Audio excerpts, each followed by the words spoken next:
Ya, hari ini gue bakal mulai langsung dari sebuah ayat yang ini nanti bakal jadi inspirasi atau bahasan selama episode ini.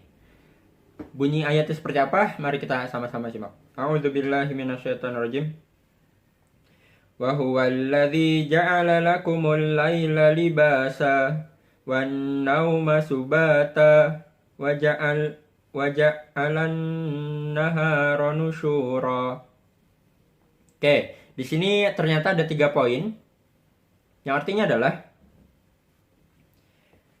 dan dialah yang menjadikan malam untukmu sebagai pakaian dan tidur untuk istirahat, dan dia menjadikan siang untuk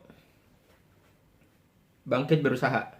Ada 3 poin ya di sini disebut, berarti ada tentang malam, kemudian ada tidur, kemudian ada satu lagi adalah siang. Malam sebagai pakaian, maksudnya istirahat, tidur istirahat, kemudian siang buat bekerja. Kayak di sini sebenarnya mention ayat ini kalau misalkan kita tadabbur lebih jauh atau kita maknanya lebih jauh, ternyata setiap agenda-agenda tadi misalkan tidur, istirahat dan bekerja, mereka punya best time-nya masing-masing. Mereka punya waktu terbaiknya untuk melakukan hal tersebut. Gitu ya. Dimana kalau misalkan tidur itu bagusnya malam dan malam bagusnya buat tidur istirahat, sementara kerja itu bagusnya siang atau siang itu bagusnya dipakai buat kerja. Gitu ya. Setiap hal yang indah pasti punya waktunya. Sama kayak hal tadi, setiap hal pasti punya best time-nya masing-masing. Termasuk kayak contoh misalkan di tentang psikologis anak. Ternyata usia golden age manusia itu, atau misalkan waktu emasnya manusia itu adalah kapan? Yaitu ketika usia 0 sampai 5 atau 6 tahun kalau nggak salahnya. Oke, usia segitu, dan itu adalah waktu terbaik, waktu yang sangat bagus, berkualitas untuk ngebangun karakter, ngebangun kepribadian, kemudian ngebangun sifat si anak, gitu kan? Ngebangun cara berpikir, kemudian gimana nanti dia kalau udah dewasa bersikap dan seterusnya. Pokoknya intinya ketika golden age tadi itu adalah waktu terbaik bagi manusia, gitu ya. Untuk tadi menanamkan habit, mengenalkan tentang karakter, ngebangun visi dia dan seterusnya. Itu kalau di manusia, gitu ya. Ayat ini jadi motivasi atau jadi inspirasi buat kita untuk melakukan semuanya itu dalam scope, dalam cakupan yang terbaik waktunya. Best time masing-masing agenda. Nah, yang pengen gue bahas di sini adalah tentang Quran, especially gitu ya. Seperti yang udah gue janjiin. Pertanyaan adalah kapan sebenarnya waktu terbaik buat berquran? Sehingga akhirnya kita berquran itu jadi semangat, kita berquran jadi enak, kita berquran jadi ringan. Kapan waktu terbaik buat berquran? Gitu. Karena Quran sendiri adalah sesuatu hal yang baik. Karena kalau misalkan kalian cek lagi, Quran itu dia adalah sebuah hal yang semuanya adalah terbaik. Percaya atau enggak? Oke, dipilih ya kan malaikat yang terbaik untuk menjadi perantara, atau misalkan kalau misalkan pengen ngirim Quran gitu ya, dipakai ekspedisinya yang terbaik. Siapa? Yaitu malaikat Jibril. Dipilihlah malaikat Jibril sebagai pilihannya untuk kurir. Kemudian dipilih juga siapa nabi serta umatnya yang terbaik untuk menerima dia. Siapa? Ada Nabi Muhammad dan juga umat muslim setelahnya sampai kita hari ini gitu ya. Kemudian dipilih lagi kapan nih timing yang pas buat si Al-Quran ini turun buat diterima. Oh, pas bulan Ramadan ternyata dipilih. Dari 11 bulan cuma satu yang dipilih, yaitu bulan Ramadan. Bulan yang penuh keistimewaan buat kita para umat Nabi Muhammad gitu ya. Bahkan umat manusia sealam jagat raya ini. Kemudian dipilih lagi. Pas kapan nih? Gitu kan. Mau hari apa? Gitu misalkan. Ternyata dipilih satu hari. Yaitu ketika malam Lailatul Qadar. Dan dipilih juga ternyata kenapa malam gitu. Nah, dan akhirnya ketika Al-Quran ini datang ke sesuatu tadi, ya dia milih-milih untuk milih yang terbaik dan seterusnya. Nah, tapi pertanyaannya, kapan waktu terbaik Quran untuk kita baca, untuk kita tadaburi, untuk kita hafal dan seterusnya? Pasti ada waktu terbaiknya juga. Nah, waktu terbaiknya ini kapan? Yaitu, mungkin teman-teman silahkan tebak dulu, gue kasih waktu mungkin sekian 10 detik kali ya. Silahkan tebak kapan kira-kira waktu terbaik untuk berquran tadi. Untuk baca, ngafal, tadabbur, pelajarin, atau apapun itu. 1, 2, 3, 4, 5, 6, 7, 8, 9, 10. Oke. Nah, mungkin ada yang jawab, Wan, waktu berquran terbaik itu pas pagi, abis subuh, bener nggak? Atau misalkan, malam Wan, abis isya, atau nggak abis maghrib, gue sih biasanya gitu. Atau nggak, ada lagi yang mungkin jawab, ini Wan, pas sepertiga malam terakhir, pas lagi hening-heningnya tuh, jam-jam tahajud. Atau misalkan kapan deh, gitu ya. Nah, tapi ternyata ada sebuah hal yang ini miss banget. Dan ternyata kalau lo nanti pikirin ulang, dan ternyata ini adalah best time-nya. Kapan best time kita buat berquran sehingga akhirnya kita gampang, enak, dan nyaman? Yaitu ketika kita lagi males-malesnya. Itu adalah waktu terbaik untuk berquran. Ketika kita lagi males-malesnya berquran, justru itulah waktu terbaik. Gitu ya. Enggak, lu jangan ngeprank gitu dong. Nah, maksudnya gimana? Gue jelasin dulu. Kenapa pada akhirnya ternyata waktu terbaik buat berquran itu adalah justru ketika kita lagi males-malesnya. Gitu ya, mungkin sama gua, kalian pernah dong ngerasa, ya tahu sih, mungkin waktu gua pasnya tuh misalkan subuh, atau waktu buat gua berquran tuh pasnya habis maghrib. Atau misalkan waktu yang pas buat gua berquran itu misalkan tadi habis isya, atau misalkan waktu yang pas buat gua itu ketika lagi Ramadan. Atau misalkan tadi ketika lagi tahajud, gitu kan? Itu waktu yang pas buat kita. Nah, tapi kapan waktu terbaiknya? Yaitu ketika kita lagi males. Gue jelasin, sabar. Ini gue bukan bercanda, tapi emang beneran. Jadi sebelumnya gue spoiler dulu, gue dapetin ini ketika waktu gue lagi di asrama Indonesia Quran Foundation.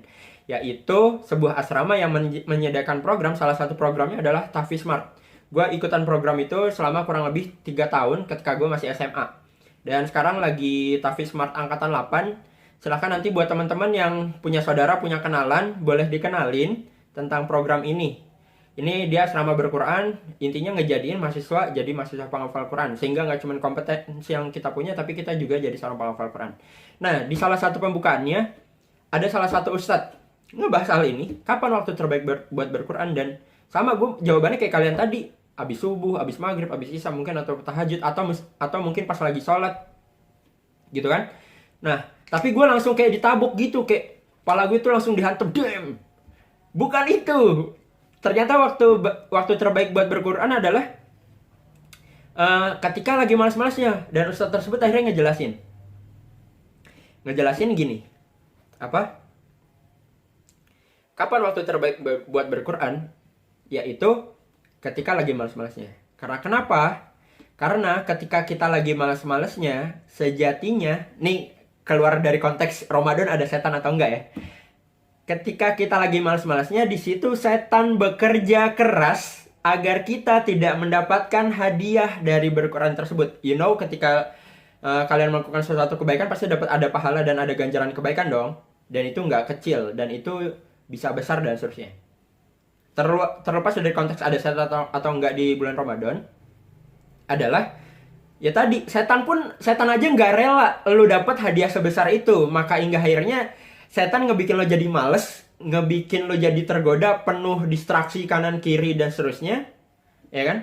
Sehingga akhirnya lo jadi malas berquran, dan lo akhirnya nggak jadi tuh dapetin hadiah yang mungkin lo saat itu bisa dapetin door prize gitu ya. Tapi ternyata dibikin cuman ngeliat, berquran gue juga udah sering, paling hadiahnya apa gitu.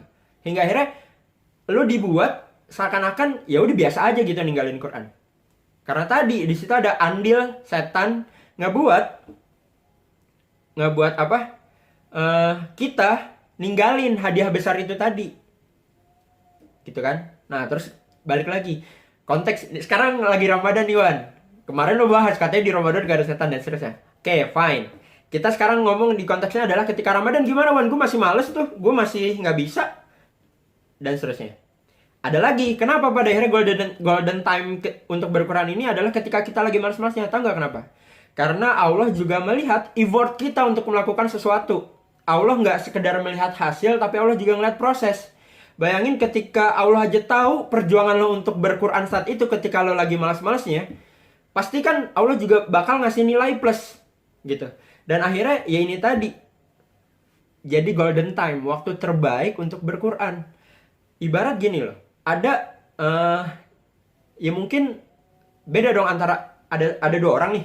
Satu dia udah biasa bersedekah 100.000, dan ada satu lagi dia bersedekah misalkan 100.000 juga, tapi keadaannya beda. Dia dalam keadaan lagi terhimpit, lagi susah, dan ibarat ini uang terakhirnya dia gitu. Pasti beda dong nilainya antara orang yang dalam kelapangan dan orang dalam kesempitan, dan dia melakukan hal yang tadi terbaik. Nah, ini yang akhirnya kenapa golden time kita untuk berquran itu, waktu terbaiknya kapan? Yaitu ketika kita lagi malas-malasnya. That's the time, the best time for us to read Quran, remember, ya kan? Atau misalkan learn it, dan seterusnya. Itu dia waktu terbaiknya. Jadi ketika kalian lagi malas-malasnya nih, inget, ini adalah momentum terbaik lo buat dapet ganjaran pahala berquran paling the best. Buat lo dapet ganjaran berquran paling mahal, gitu. Karena dua tadi yang gue bilang, satu, senantiasa setan aja nggak ridho, nggak rela lo dapetin hadiah berqurannya. Yang kedua adalah Allah pun bakal ngeliat effort lo yang pol-polan tadi berjuang untuk bisa berquran. Ketika lo lagi males, ketika lo lagi dalam kayak gaya gravitasi kasur tuh lagi maha dahsyat gitu ya, lagi narik wah gitu, atau misalkan ya lagi kesibukan banyak lah dan seterusnya.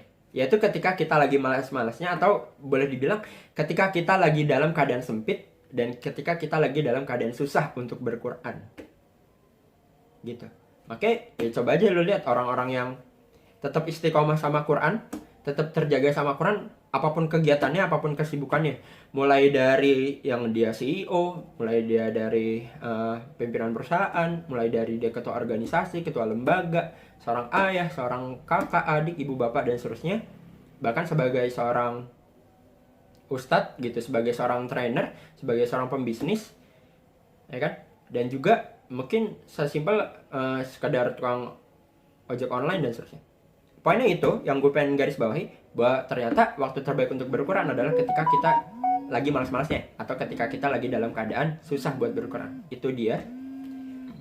Buat yang pengen nanya-nanya, bisa nanti tanya dan komen di Instagram gue, di DM aja kalau mau via DM. Kalau misalkan mau lebih enak lagi di YouTube biar kepin gitu ya. Kurang lebih itu dari gue. Cukup, udah isya juga. Silahkan teman-teman yang mau tarawih gantian yang jadi imam, gantian ya, jangan orang tuanya terus, atau jangan kalian terus, gantian. Tapi intinya kalau ada yang terbaik ya biar dia aja yang maju gitu ya. Oke, cukup dari gue. I think enough for me. Thanks for your attention. Ingat, waktu kalian berharga. Kita udah di setengah Ramadan, jadi gunain dengan tepat. Buat yang tadi pengen nanya tentang IKF, silahkan dibuka Instagramnya Indonesia Quran gitu ya. Oke, cukup. Assalamualaikum warahmatullahi wabarakatuh.